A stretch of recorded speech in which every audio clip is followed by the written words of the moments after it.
All right, so I just came back from the Dominican Republic and I spent a total of 2 weeks there. You might have seen my reels on Instagram, TikTok, or X. If you don't follow me, make sure that you do. It's at Mr. Eddie Nunez. But one of the questions that I frequently got via my DMs was, hey Eddie, which drone did you take? Now, when I travel, I always take two drones with me. One is obviously a camera GPS drone, and secondly is an FPV drone.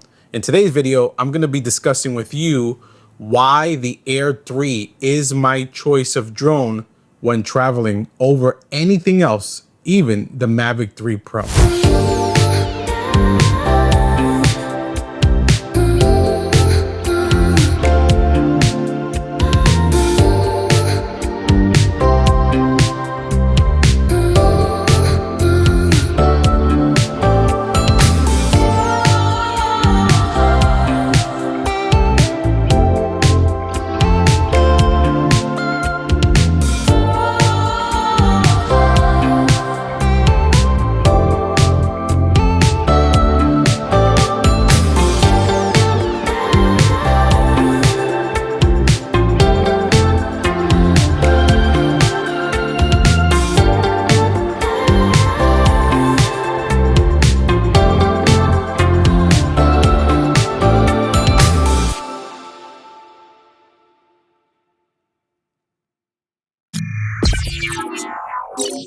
What's going on, guys? Welcome back to my channel. This is Eddie, aka Mr. Eddie Nunez. Thank you so much for hitting that play button and watching yet another one of my videos.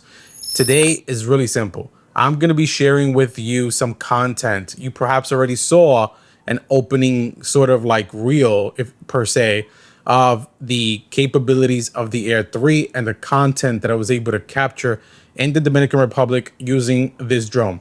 Now, the Air 3 is sort of an outdated drone, obviously, with the Air 3S out there, right, in the marketplace, if you're lucky to get one and it's not taken by customs. But I haven't upgraded to the Air 3S just yet, and I'm still sticking to the Air 3. Even though it does not have that 1-inch sensor, I think the image quality is incredible. And there are some really particular reasons why I choose to travel with the Air 3 over my Mavic 3 Pro and even my Mini 4 Pro. And I'm going to share with you those reasons why in this video. All right, for starters, the Air 3 is super compact compared to the Mavic 3 Pro. Of course, the Mavic 3 Pro has that better micro 4/3 camera, and it even has two other lenses, right? Whereas this Air 3 here only has two lenses. You have the wide, I think it's 20 or 24 millimeter focal point, and then you have the 3x tele lens. Right now, you're not really seeing that because I haven't filtered, but we all know that the Air 3 has these two different lenses. Now, size really matters when traveling, especially when you're traveling with a lot of gear. I like taking my Pocket 3. In this case, I also just got an Action 5 Pro. You can check that out, my first initial impressions on my channel on that camera. I, of course, like to take my Sony camera. I like to take my FPV drone, as I mentioned. So your camera bag does get crowded very quickly. And when you think about the size of the Air 3, I think it's just perfect for traveling. Even the remote, the DJI RC2, is really compact and easy to travel with.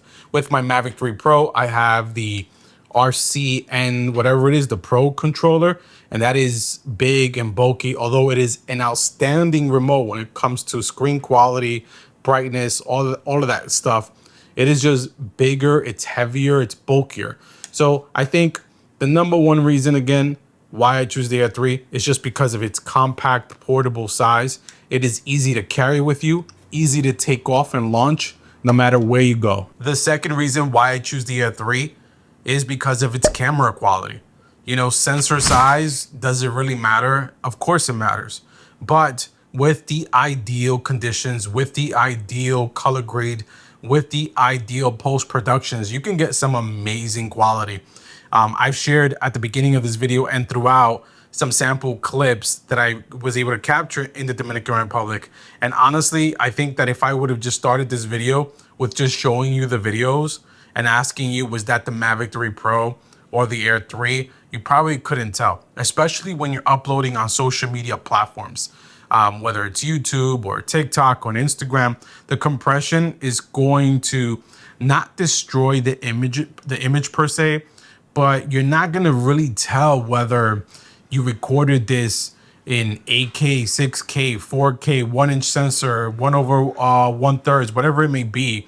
I think sometimes we get too tunnel vision into sensor size when we forget the extreme capabilities that these drones have.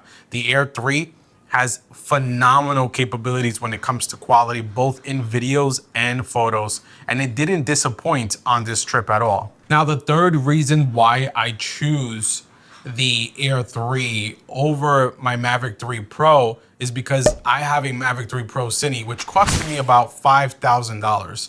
And a $5,000 drone is not something easy to swallow in case you lose it.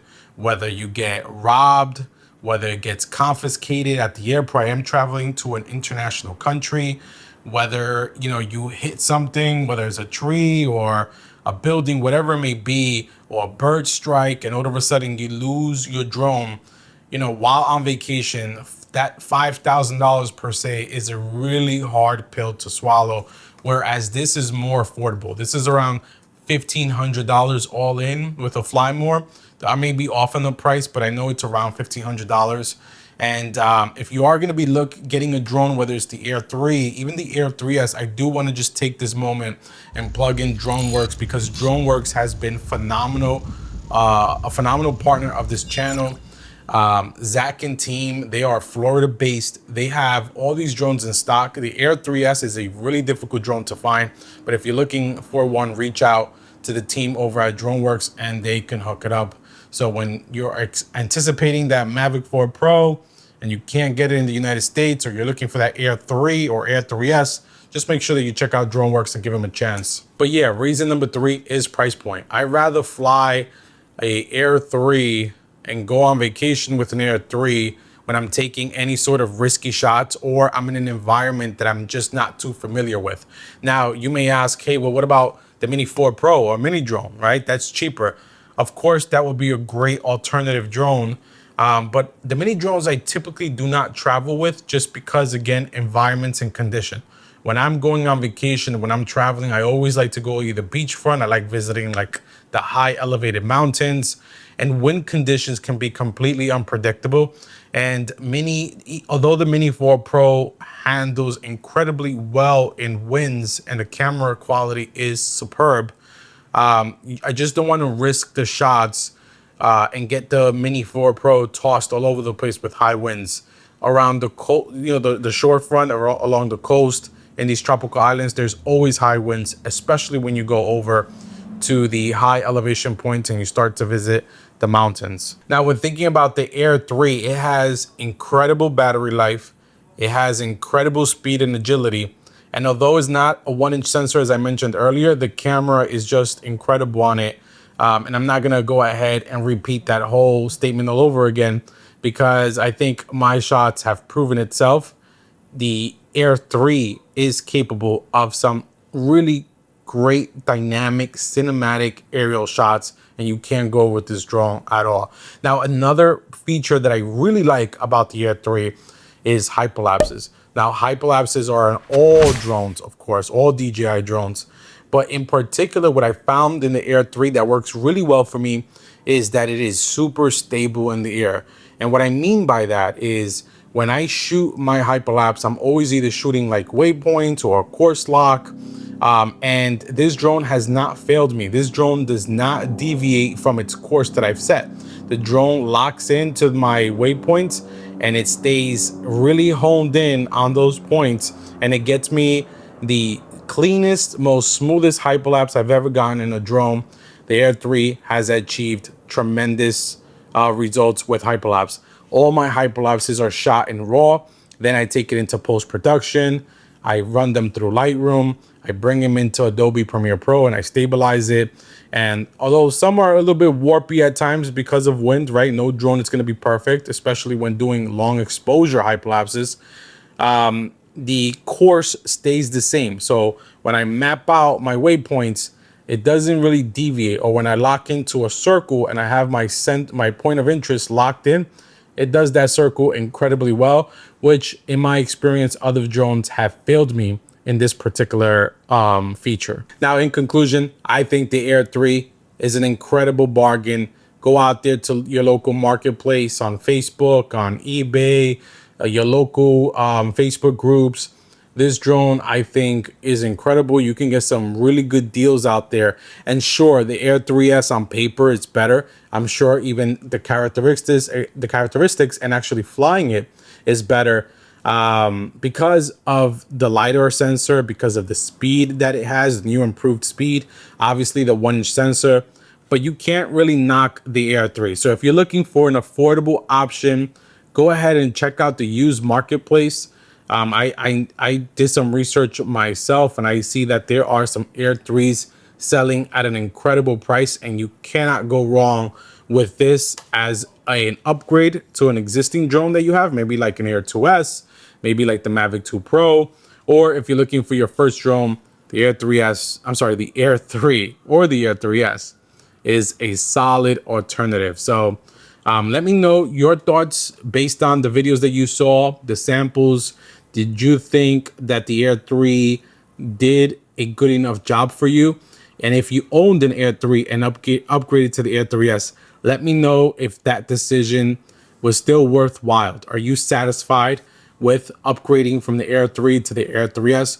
Curious to hear your thoughts. I may grab an Air 3S as well myself, just because I think that we're falling obviously into that environment where these drones are going to be more and more difficult to get. And I want to be able to get my hands on these drones and have them in my arsenal, in my toolkit, in my toolbox, and leverage them as much as I can. So thank you so much for watching. I hope that you enjoyed these videos from the Dominican Republic as much as I enjoy shooting them. Leave me any comments at the bottom, and I look forward to interacting and engaging with you. And until next time, be well, stay safe, and peace.